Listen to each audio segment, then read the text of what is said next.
आपको ये जानकर खुशी होगी कि पहले मुख्यमंत्री हैं ये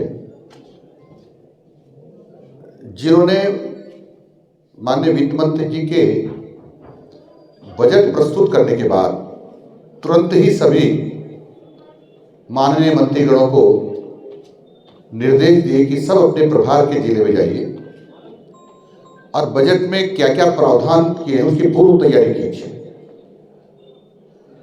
ताकि जो ही बजट पास हो तो वो सारे काम बहुत शीघ्रता से धरातल पर आ सके। और सभी माननीय मंत्रीगण गए, जिला प्रशासन के साथ बैठे और सबको निर्देश दिए कि समय पर काम पूरा होना चाहिए। जिनके लिए जमीन का आवंटन होना था वो कार्य प्रारंभ किया, जिनके लिए जमीन का आवंटन नहीं होना था उनको और शीघ्रता से किया। मैं समझता हूँ कि बहुत सारे काम अभी धरातल पर आ गए हैं, आ रहे हैं। फिर भी उनकी मॉनिटरिंग करने के लिए कितना कितना क्या क्या हुआ, कहाँ पेंडिंग है या किस परेशानी कोई परेशानी है तो उसका समाधान करने के लिए फिर मंत्रियों को भेजा गया। मैं कह सकता हूँ कि जब बजट पेश होता था या पास होता था उसके बाद बहुत टाइम लग जाता था और इस प्रकार से समीक्षा कोई नहीं करता था। मैं बधाई देना चाहता हूँ माननीय मुख्यमंत्री जी को इन्होंने द्रुत गति से करने की बात भी कही और उसको साकार रूप देने के लिए माननीय मंत्रीगणों को अपने प्रभार के जिलों में भेजा और फिर उसकी समीक्षा के लिए भेजा। तो काम बहुत द्रुत गति से हो रहे हैं। मैं बधाई इसलिए भी देना चाहता हूं कि बजट में जो प्रावधान था, सबसे पहले सीट पर बैठते ही उन्होंने एक आदेश किया कि 450 रुपये में जो सिलेंडर देने की बात भारतीय जनता पार्टी के संकल्प पत्र में कही थी उसको पूरा करने के लिए पहले हस्ताक्षर किए उन्होंने। और इसी प्रकार से जो भी बजट में घोषणाएं की गई थी उसकी लगभग 60% के लगभग घोषणाओं का क्रियान्वयन प्रारंभ हो गया है। पहली बार हुआ है ऐसा। और आप देख रहे हैं कि राजस्थान बहुत शीघ्रता से ग्रो करे यानी विकसित राजस्थान। और इसलिए पूरे विश्व के कई देशों में गए, वहाँ उन्होंने रोड शो किए, देश के कई प्रदेशों में गए, उद्योगपतियों से मिले, बातचीत की और सबको आमंत्रित किया कि राजस्थान आइए, राजस्थान में अपना उद्योग लगाइए, अपना काम करिए। आपको जो जो कठिनाइयाँ होती होगी उनकी शीघ्रता से निराकरण करेंगे। पहले बहुत कम ऐसा होता था, परंतु निराकरण करने के लिए भी उन्होंने एक प्रवासी विभाग बनाने की घोषणा कर दी है, जो शीघ्र साकार रूप लेने वाला है। उसे जो भी उनको उद्योगों से संबंधित परेशानियां आएंगी, तत्काल उद्योग विभाग उसमें प्रवासी विभाग में जो हमारे अधिकारी कर्मचारी नियुक्त होंगे उनकी समस्याओं का निराकरण करने में वो सहयोग करेंगे, ताकि जो उद्यमी है उसको हर कार्यालय के चक्कर नहीं लगाना पड़े। उनकी बजाय हमारे अधिकारी काम करेंगे, उनका सहयोग करेंगे। मैं समझता हूँ ताकि उनका उद्योग धरातल पर आने में कम से कम समय लगे, और जितना कम समय लगेगा उतना ही हमारे राजस्थान के बेरोजगार लोगों को रोजगार मिलेगा, उतना ही जल्दी हमको राजस्व आना प्रारंभ होगा, जो राजस्थान के विकास में सहायक होगा। मैं एक नोट आपको और देने वाला हूँ। वो काफ़ी सारे डिपार्टमेंट्स के बारे में हमने उनको जानकारियाँ दी है कि चिकित्सा विभाग ने उसमें हमने क्या किया है, PWD में क्या किया है, पूरी जानकारियाँ हैं। पर हमारा कुल मिलाकर ये है कि जो अभी MOU हुई है, मैं समझता हूँ कि हमारे देश में पहली बार इतनी बड़ी राशि के MOU हुए हैं, इतना कभी नहीं हुआ था। 35 लाख करोड़ रुपए के MOU हुए हैं। ये सब जब साकार रूप लेंगे, धरातल पाएंगे, तो मेरा अनुमान है 1 लाख से भी ज़्यादा लोगों को रोजगार मिलेगा, जो पहली बार होगा। इस प्रकार से सरकार के माध्यम से निजी संस्थान या उद्योगपति रोजगार देंगे, पहली बार होगा।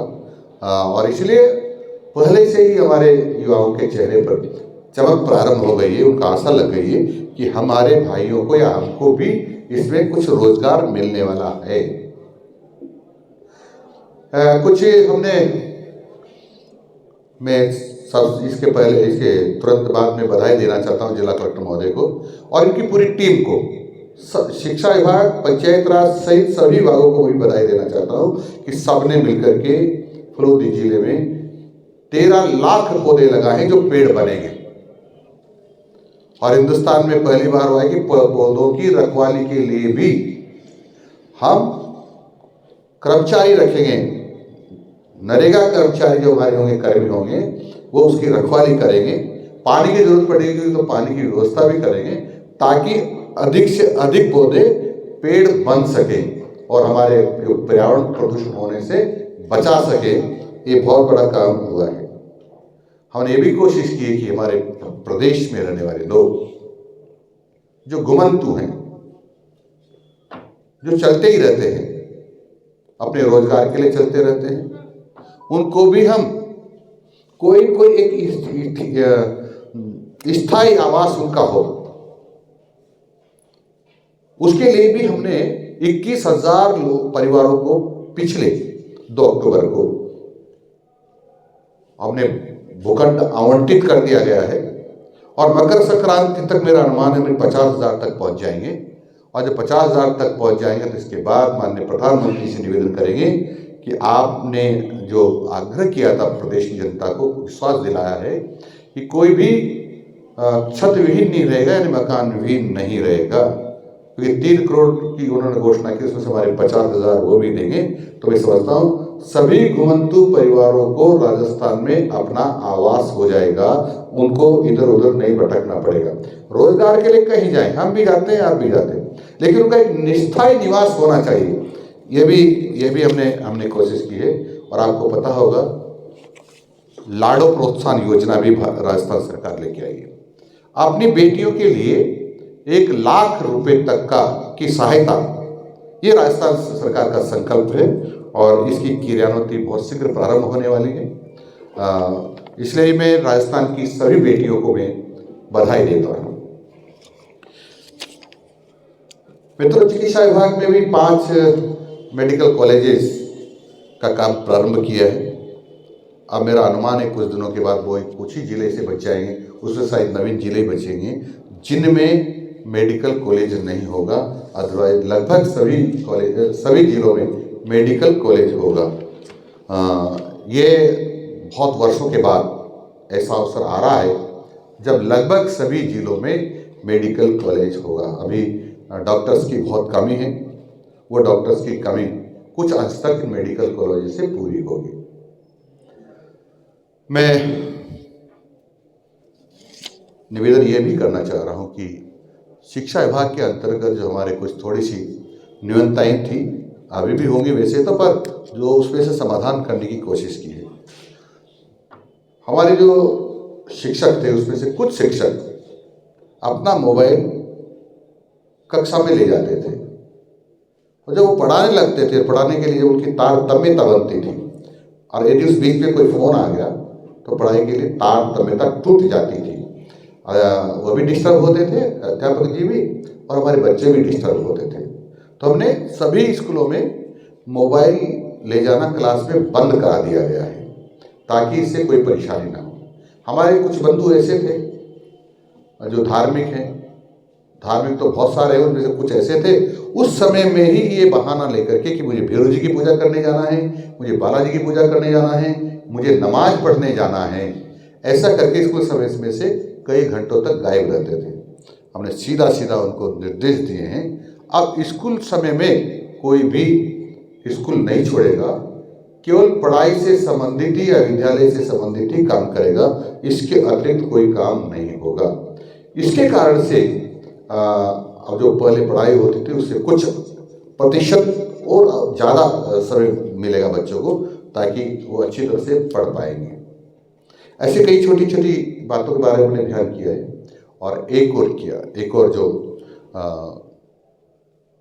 हमने संकल्प लिया है कि आने वाले 2 वर्ष में ग्रामीण राजस्थान हिंदुस्तान में सबसे स्वच्छ साबित होगा, स्वच्छ होगा। और इसलिए हम लोगों ने BSR रेट तय कर दी। हिंदुस्तान में पहला राज्य है जहाँ BSR रेट तय हुई है साफ सफाई की। क्यों डॉक्टर साहब? पहला राज्य है हिंदुस्तान में। अब कितने नाक का झाड़ू निकालेंगे तो कितना पैसा मिलेगा, कितना नाली साफ करेंगे कितना मिलेगा, कितना कूड़ा उठाएंगे तो कितना मिलेगा, और उसके लगभग टेंडर हो गए हैं। कुछ पंचायतों में कुछ के अधिकांश पंचायतों में वर्क ऑर्डर हो गए होंगे, 211 में वर्क ऑर्डर हो गए हैं, और कुछ समय ही कुछ तैयारी कर रहे होंगे या काम चालू कर रहे हो, साफ सफाई का काम प्रारंभ हो गया है, ऐसा माना जा सकता है। रोज राजस्थान साफ होगा। मैं ग्रामीण राजस्थान की बात कर रहा हूँ अभी, शहर वाला तो पहला होता ही है। ग्रामीण राजस्थान रोज साफ होगा। अब शहरों से भी अच्छी सफाई के मामले में आपको गांव दिखाई देने लगेंगे। ये हमारा संकल्प है और इस पर हमने तेज गति से काम प्रारंभ कर दिया है। हम कोशिश ये भी करेंगे कि अभी हमारा प्रस्ताव है, आगे प्रस्ताव ये है हमारा कि विलायती बम्बूलों का उन्मूलन करें हम, क्योंकि इनके बहुत सारे नुकसान हैं, और इसलिए हम कुछ कंपनियों से बातचीत कर रहे हैं कि विलायती बम्बूलों का उन्मूलन पूरी तरह से कर देंगे तो राजस्थान कई बीमारियों से ही बच सकता है, और हमारे कुछ जमीन भी स्पेयर हो सकती है जिसका सदुपयोग भी कर सकते हैं। और एक हमने राजस्थान भर में बच्चों के स्वास्थ्य के लिए एक सर्वे करवाया।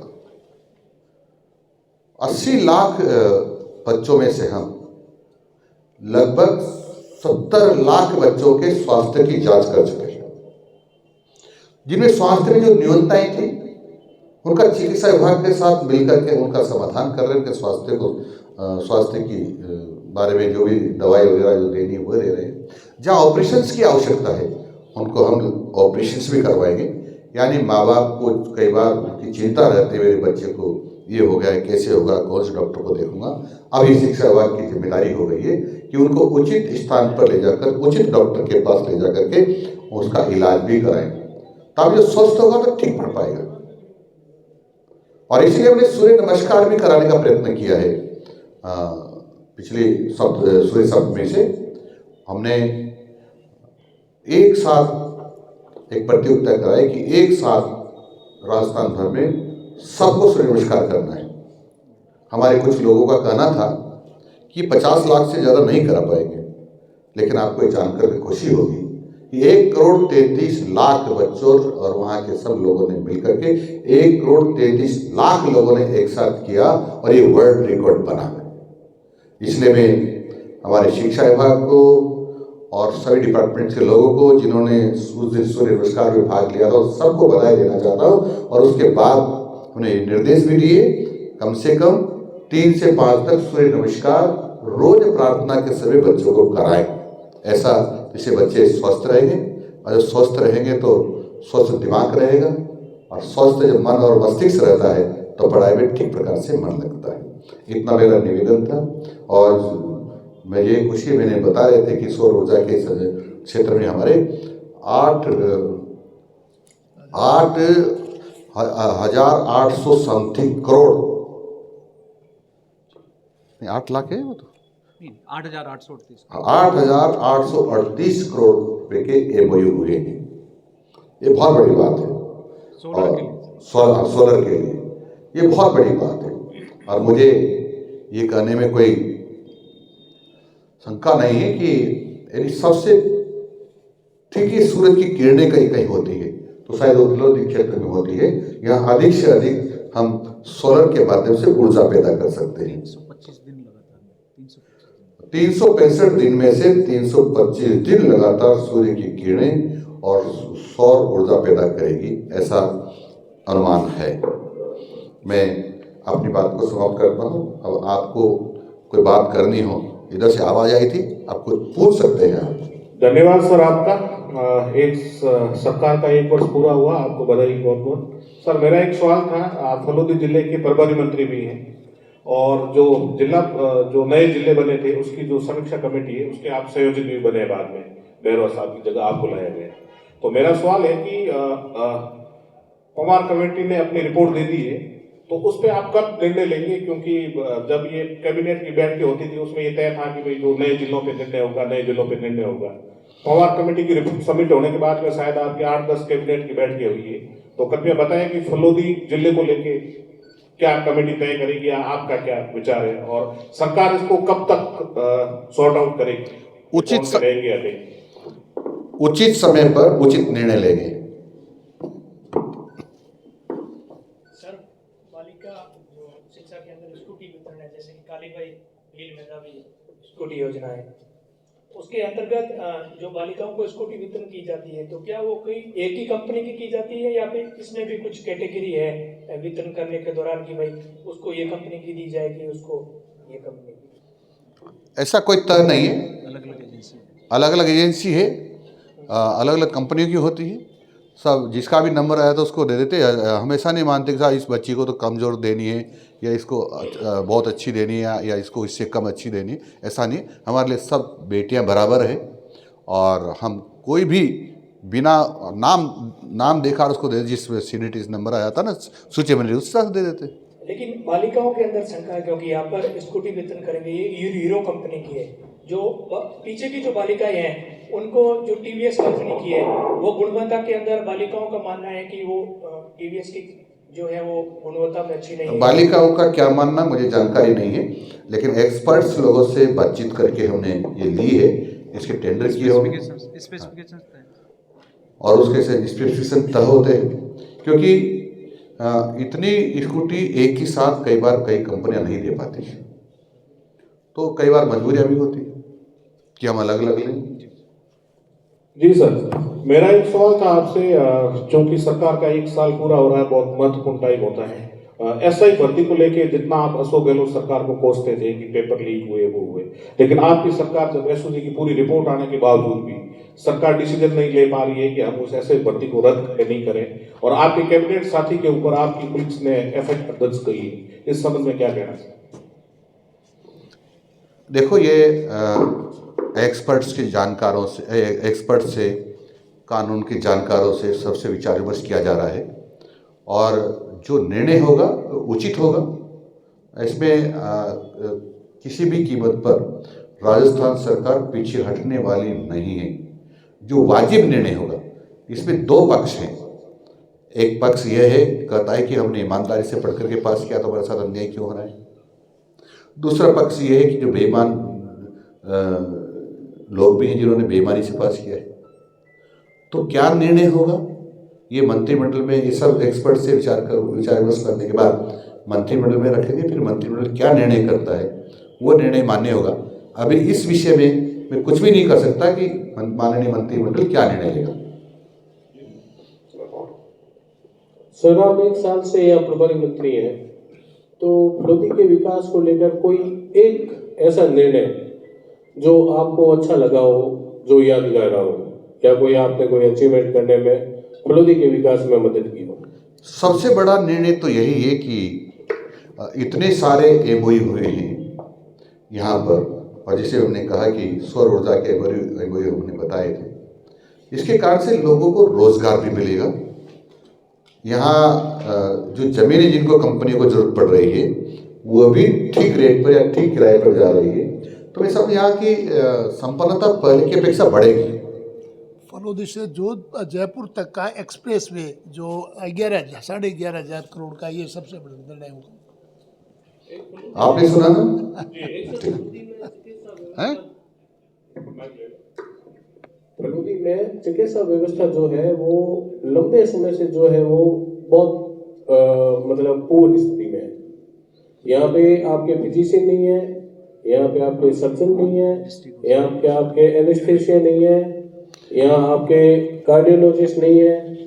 तो छोटा सा अगर कोई फ्रैक्चर हो जाता है तो लगभग 150 किलोमीटर जाना पड़ता है, और कम से कम 80 से 90 जो जंपर है, आपातकालीन स्थिति में उस जंपर को पार